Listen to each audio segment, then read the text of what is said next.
पीछे पीछे चले जाओ।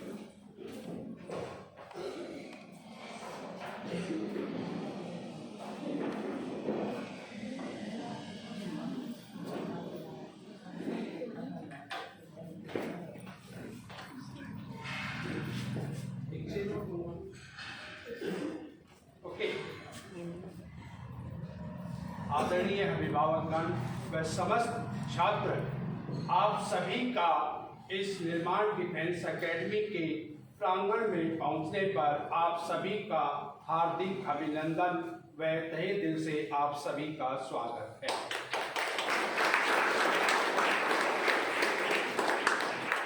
ये संस्था प्रत्येक वर्ष एक पेरेंट्स मीटिंग नहीं, पेरेंट्स सम्मेलन का एक आयोजन करती है। इस वर्ष कुछ व्यक्तिगत कारणों के कारण और कुछ मौसम की मार के कारण हमें ये पेरेंट्स सम्मेलन 1 से 2 महीने डिले करना पड़ रहा है। पेरेंट्स सम्मेलन होने के कुछ फायदे भी हुए हैं, कुछ नुकसान भी हैं। फायदे ये हैं कि जिन पेरेंट्स बच्चे ने अच्छा परफॉर्मेंस किया, उन बच्चों का आज हम 99 नहीं 100% उन बच्चों के बारे में बता देंगे कि जिन बच्चों ने अब तक जो एग्ज़ाम पार्टिसिपेट किया है, जो कंपटीशन के एग्ज़ाम दिए हैं, उनके अंदर कौन कौन बच्चे सिलेक्टेड हैं। और आज तक का हमारा जितने भी जो 10 इयर्स ये संस्था जो ओल्ड है, इसका जो रिकॉर्ड रहा है, उसके अंदर कोई भी फर्क नहीं मिला है जो बताया गया है उसके अनुसार। तो आज मेरा आप सभी को जो बुलाने का जो मुख्य जो मेरा उद्देश्य था, वो मैं आप सबके सामने बताना चाह रहा हूँ। हमारी संस्था अनेक प्रकार के कंपटीशंस की जो बच्चों के है वो तैयारी करवाती है, जैसे RIMC राष्ट्रीय इंडियन मिलिट्री कॉलेज देहरादून, उसके बाद RIMC हो गया, RMS यानी कि राष्ट्रीय मिलिट्री स्कूल, उसके बाद ऑल इंडिया सैनिक स्कूल, उसके बाद हमारा गुरुकुल कुरुक्षेत्रा, और इस साल हमने एक अलग से स्कूल और ऐड किया है जिसका नाम है यूपी सैनिक स्कूल, जो ओनली यूपी के छात्रों के लिए ही होता है। तो मैं ये बातचीत शुरू करने से पहले आपको एक बार सीटों का डिवाइडेशन सैनिक स्कूल के बारे में बताता हूँ, उसके आगे फिर मैं अपनी आप लोगों के साथ बातचीत शुरू करता हूँ। एक स्कूल के अंदर मान लीजिए 100 सीट होती हैं। कितनी होती हैं? 100 सीट होती हैं, 100 सीट होती हैं। तो जो भारतीय सरकार ने जो नियम बना रखा उसमें होता है HS का मतलब होम स्टेट और OS का मतलब होता है अदर स्टेट। क्या होता है? Other state. अब मान लीजिए 100 सीटें हैं, तो इसका डिवाइडेशन किस प्रकार से होता है? 67 सीटें होती हैं वो होम स्टेट के लिए लागू होती हैं और 33 सीट होती हैं वो अदर स्टेट के लिए लागू होती हैं। इन 100 सीट का जो डिवाइडेशन होता है वो 67 और 33 होता है। अब कैसे होगा इसके अंदर? यहाँ पर हमारे कास्ट के अकॉर्डिंग जो होता है SC 15%, तो यहाँ पर क्लियर हो गया कि ये कितनी सीटें बन जाएंगी, नियर अबाउट ये। उसके बाद ST 7.5%, उसके बाद हमारा OBC 27%, तो ये नियर अबाउट ये 10 सीट बन जाती हैं और ये 5 सीट बन जाती हैं और ये तकरीबन 17 सीट बन जाती हैं। कितनी बन जाती हैं? 17। अब जो बैलेंस सीट सीट बच गई वो तकरीबन 34 सीट बचेंगी। इन सीटों की कितनी बचेंगी? बैलेंस सीट जो बच गई वो कितनी बच गई? 34। तो इस 34 का जो कहते हैं कि डिफेंस पर्सन को रिजर्वेशन होता है, यहाँ पर उसको पूरा का पूरा लॉस है, नुकसान है। सैनिक स्कूल के अंदर डिफेंस पर्सन को पूरा लॉस होता है। कैसे होता है वो बताता हूँ आपको। यहाँ पर बैलेंस, यहाँ पर आएगा डिफेंस। डिफेंस का मतलब हुआ कि जो बैलेंस सीट है, बैलेंस यानी कि 34 माइनस 25%, यानी कि इस चौथी सीट का 25% सिर्फ डिफेंस कैटेगरी को मिलेगा। यानी कि यहाँ पर बात करें तो ये सीटें कितनी हो गई? 9। कितनी हो गई? 9। अब जो बच गई हमारी जो सीटें, वो जो सीटें हैं वो सीटें बाकी किसको मिलेंगी? वो मिलेंगी जनरल को। किसको मिलेंगी? जनरल को।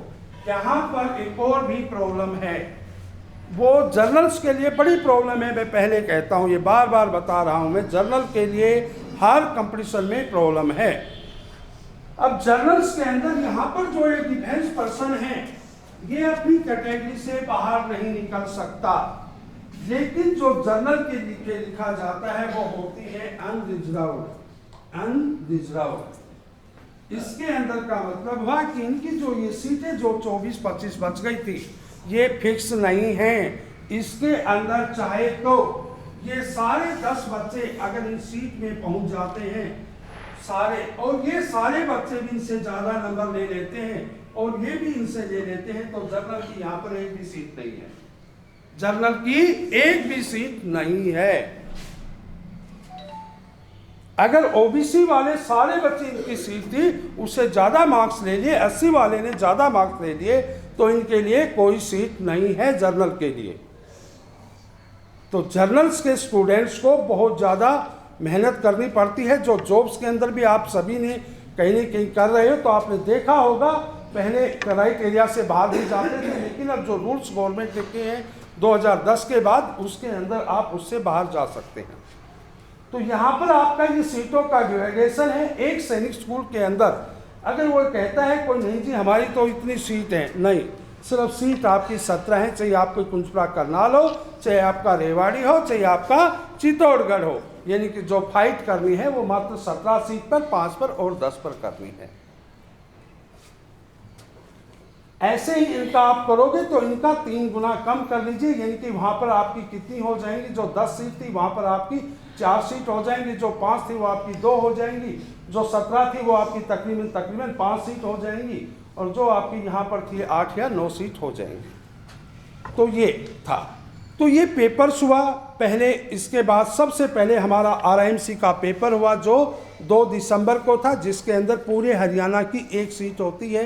अभी तक हमारी संस्था से आरआईएमसी में कोई भी बच्चा नहीं हुआ है।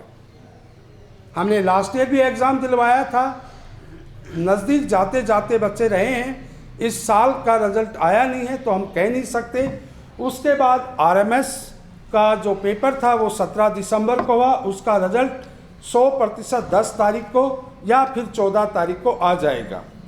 उसका रिजल्ट भी आपके सामने बताएंगे किस बच्चे का होना है 100% और कौन बच्चा क्वेश्चन मार्क में है। उसके बाद 24 दिसंबर को यूपी सैनिक स्कूल का पेपर हुआ। उसके अंदर हमारे 4 बच्चों ने पेपर दिया। 9th क्लास के लिए 2 बच्चों ने दिया, जिसमें से एक बच्चे का सिलेक्शन हुआ है 9th के लिए। बच्चे का नाम आर्य प्रताप है, कन्नौज के रहने वाले हैं। अभी उनको बुलाएंगे आपके सामने ही। वो रिजल्ट आ चुका है। उसके बाद ऑल इंडिया सैनिक स्कूल का पेपर हुआ है। उसके बाद ऑल इंडिया सैनिक स्कूल का पेपर हुआ है जो 28 तारीख को हुआ है। उसकी हमने पूरी आपके सामने बिल्कुल खाका बनाकर रेडी कर दिया कितने बच्चों का होना है।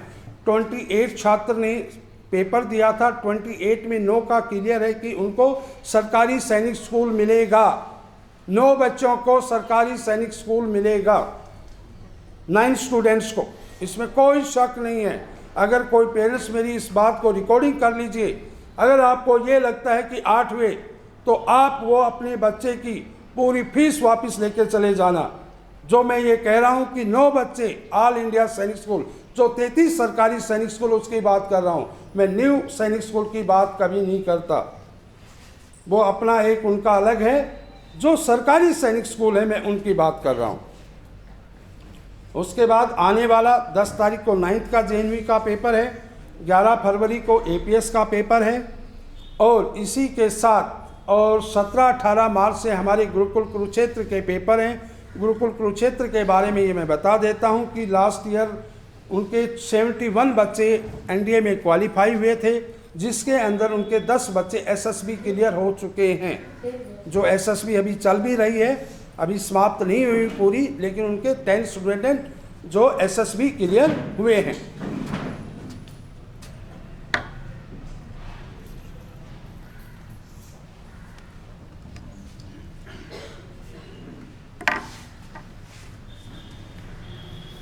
तो ये जो सैनिक स्कूल का जो पेपर होता है ये 300 नंबर का होता है। इसके अंदर हमारे कुछ छात्रों ने बहुत अच्छा प्रदर्शन किया। ना हम कोई यूट्यूब चलाते हैं, ना हम इस प्रकार से कुछ करते हैं, ना हम ऐड पर भी इतना ध्यान नहीं देते हैं, क्योंकि जो मेरी सबसे बड़ी जो ऐड है वो मेरे पेरेंट्स हैं, जो माउथ टू माउथ जो मेरी ऐड करते हैं। क्योंकि ना तो मैं गोरखपुर जाकर ऐड कर सकता, ना मैं भीलवाड़ा राजस्थान में, ना मैं हनुमानगढ़ में, या जो भारत के जो 7-8 स्टेट से जो बच्चे आते मैं जाकर वहाँ नहीं कर सकता। तो यहाँ पर जो बच्चों ने काफ़ी अच्छा प्रोग्रेस किया। मैथ 150 नंबर का आता है, जिसके अंदर बच्चे ने 147 मार्क्स हासिल किए। जनरल नॉलेज के अंदर भी 34, और लैंग्वेज के अंदर 46, और रीजनिंग के अंदर 50 में 50, आउट ऑफ 50 में 50 दो बच्चों ने किए। एक क्वेश्चन पर हमें डाउट है, अगर उसमें चाहता हूं कि वो जो डाउट है वो डाउट वाला सही हो जाए, और दूसरा जो हमने सही किया है वो गलत हो जाए, तो वो गलत करने से क्या होगा, हर बच्चे के 4-4 नंबर बढ़ जाएंगे। लेकिन ऐसा होना नहीं है, क्योंकि हम पढ़ा रहे हैं तो हमें इस बात का पता है कि किसके ज़्यादा उसके लॉजिक जो लिख रहे हैं उसके अकॉर्डिंग ये बनता है। बेशक चाहे वो हो गलत, फिर भी मैं उसके ऊपर अगर कहेंगे तो ऑब्जेक्शन में लास्ट ईयर भी लगाए थे। मेरे जो क्वेश्चन वो सही हुए, और मेरे एक लगाने से सभी बच्चों के नंबर बढ़े। नहीं मैडम, सीट एडजस्ट करो जगह।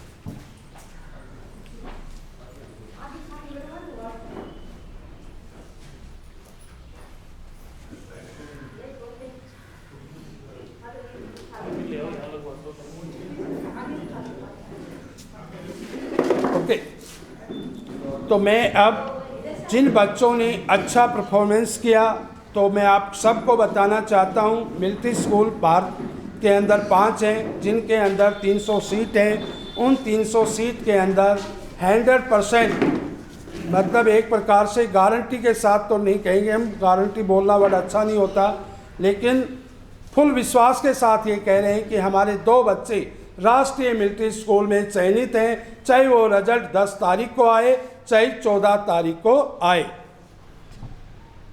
तो अब हम चाहेंगे कि इन दोनों बच्चों को, जिसमें से एक बच्चा वेस्ट बंगाल का है, उसकी फ़्लाइट 3 बजे है तो वो चला गया, अभी एक बच्चा यहाँ पर प्रेजेंट है, तो उस बच्चे को चाहेंगे कि उसका सम्मान किया जाए। तो अमन, इस बच्चे के डिफेंस से OBC से है, इसके 128 मार्क्स हैं मैथ के अंदर। एक क्लैपिंग सर बच्चे के लिए।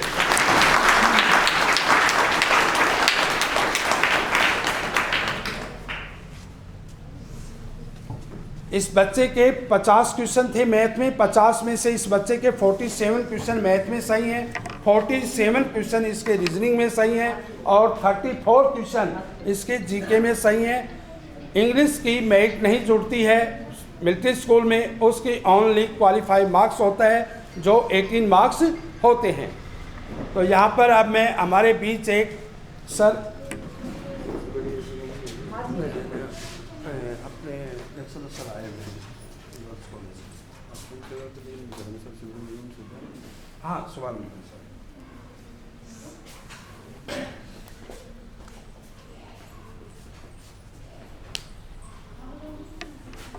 तो अब इस बच्चे को मैं आशा है नहीं, मैं पूर्ण विश्वास कि हमारी माता जी इस बच्चे का, क्योंकि जो भी संस्कार हैं वो हैं जो हमने अपने माँ और पिता से लिए हैं, तो चाहता हूँ कि इसका शुभ आरंभ भी मैं अपनी माँ के द्वारा करवाऊँ। और मैं चाहूँगा कि मेरी माता जी यहाँ आए और इस बच्चे को माला पहनाकर इसका हौसला अफजाई करें और इसको आशीर्वाद दें।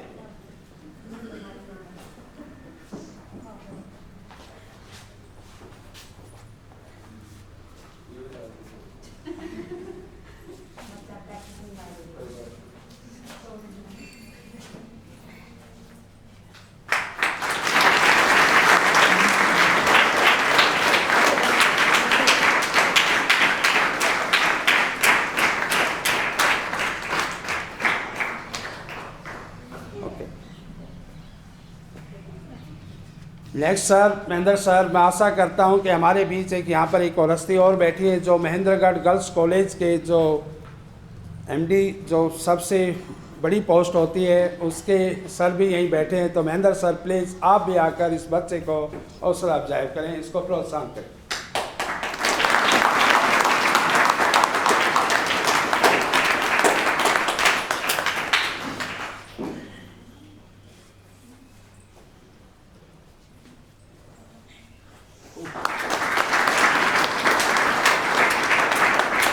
ये बच्चा 100% सर मिलिट्री स्कूल में 100% क्लियर है। आप सभी इसकी क्लिपिंग फ़ोटो कह सकते हो। रिजल्ट आया नहीं है, पहले हम ये बताते थे कि इतने होंगे, लेकिन आज हम आपको ये बता रहे हैं कि ये हो चुके हैं। दूसरा नंबर वेस्ट बंगाल का दार्जिलिंग का बच्चा है। सभी बच्चे जो हैं उनको पता है, आदित्य सिंघा है। आज उसकी फ़्लाइट है, 3 बजे वो चला गया क्योंकि सैनिक और मिलिट्री उस बच्चे के दोनों क्लियर हैं। तो बाकी उसको करना नहीं था, उसका टारगेट वही 2 थे, तो हमने उस बच्चे को भेज दिया उसका। ओके बेटा, शाबाश, थैंक यू।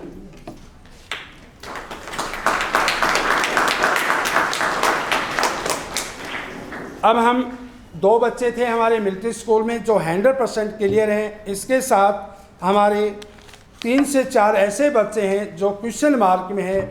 मैं उन बच्चों का देखिए अपना बिल्कुल सीधा और साफ है कि हम पहले उन बच्चों को प्रोत्साहित नहीं कर सकते।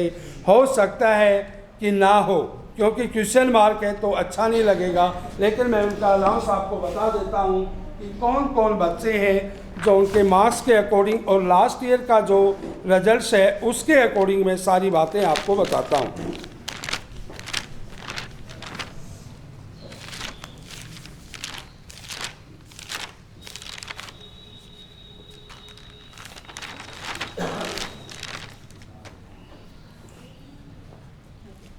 अनुज बच्चा है, जनरल कैटेगरी से है, 119 नंबर है। लास्ट ईयर 122 का नंबर पड़ गया था। अजमेर में बच्चा पढ़ रहा है, लेकिन मैं नहीं कह सकता पेपर मॉडरेट था, ना आसान था ना हल्का था, इक्वल था। हो भी सकता है नंबर आ भी जाए ना भी आए। उसके बाद हर्ष है, एक ओबीसी से 119 का बच्चा लास्ट ईयर पढ़ रहा है, लेकिन इस बच्चे के 120 है। तो मैं ये मान के चलता हूँ जिस बच्चे लास्ट ईयर था उससे 1-2% जो कंप्लीसन है वो हर साल बढ़ता है, तो क्वेश्चन मार्क है, बाउंड्री पर है। उसके बाद जितेश बच्चा है, 114 नंबर हैं। हमारी एकेडमी से अब तक ऐसा नहीं हुआ है कि कोई बच्चा जिसके 114 डिफेंस कैटेगरी का हो नहीं हुआ हो, लेकिन 114 में मैंने क्वेश्चन मार्क क्यों लगाया वो बता देता हूँ। 5 क्वेश्चन ऐसे हैं इस बच्चे के जो इसने आकर कहा है कि इसका मैं ये करके आया हूँ, ये टिक लगाकर नहीं लेके आया। तो 109 और 5 114, तो यहाँ पर इसलिए उस बच्चे का क्वेश्चन मार्क है। अगर वो बच्चा एक्चुअल में वो 5 क्वेश्चन करके आया है तो उस बच्चे का भी 100% क्लियर है। उसके बाद रुपेश है, 107 नंबर है, वो भी क्वेश्चन मार्क में आ सकता है। एक मानवी बेटी है, गर्ल्स का हमें पहली बार देख रहे हैं, पता नहीं 119 नंबर है। उम्मीद है उस बेटी का नंबर बढ़ जाएगा, लेकिन पहली बार है तो कह नहीं सकते। ऐसे ही पुनीत है, 109 नंबर है, वो भी क्वेश्चन मार्क में है। इंटरव्यू के लिए हो सकता बुला लिया जाए, लेकिन फाइनल में ना पड़े। तो क्लियर ये है कि 2 बच्चे 100% ज्वाइन होंगे, 2 बच्चे 100% ज्वाइन होंगे राष्ट्रीय मिलिट्री स्कूल में। ये तो हमारा था राष्ट्रीय मिलिट्री स्कूल का। उसके बाद 9th के अंदर उसके बाद 9th का है। 9th में 3 बच्चे, 9th के अंदर 2 बच्चे 100% क्लियर हैं, एक यहाँ से एब्सेंट है, एक बच्चा यहाँ पर प्रेजेंट है। तो उस बच्चे को मैं बुलाना चाहूँगा।